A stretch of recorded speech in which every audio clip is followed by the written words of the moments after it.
Kamusta mga bata? Ako si Miss J. Maligayang pagdating sa ating araling panlipunan.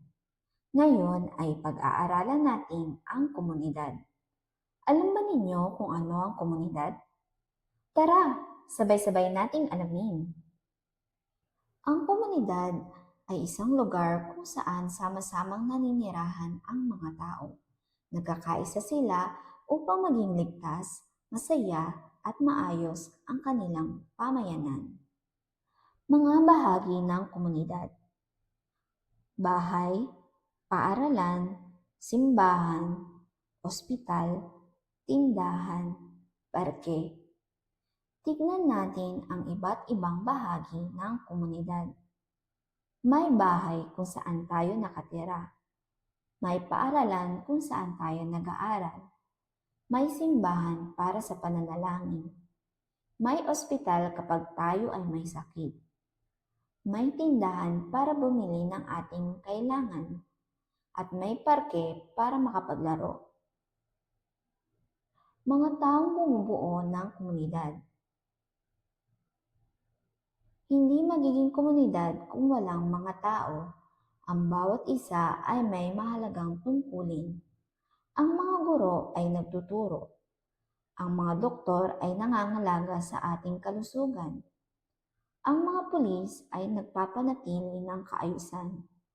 Ang mga bombero ay tumutulong kapag may sunog. At ang mga manggagawa ay tumutulong sa pag-unlad ng ating komunidad. Bakit mahalaga ang komunidad? Mahalaga ang komunidad dahil dito tayo nagtutulungan.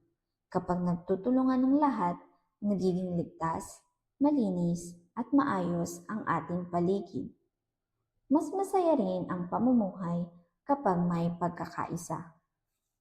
Paano tayo makakatulong? Kahit bata pa tayo, marami na tayong magagawa para makatulong. Itapon ang basura sa tamang basurahan.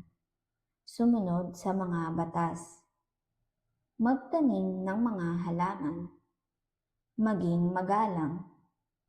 Tumulong sa kapwa. Gawain. Alin sa mga ito ang makikita sa komunidad? Tama! Ang paaralan, ospital at tindahan ay bahagi ng komunidad. Sagutan, tama o mali? Ang komunidad ay lugar na tinitirhan ng mga tao. Number 2. Ang mga guro ay walang silbi sa komunidad. Mahusay mga bata!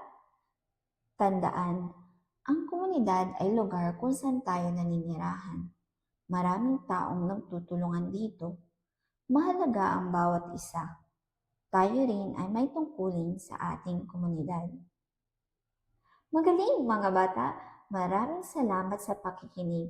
Kung may natutuhan kayo ngayon, huwag kalimutang i-like ang video, mag-comment, i-share ito sa inyong mga kaibigan, at mag-subscribe sa ating channel. Hanggang sa muli! Paalam!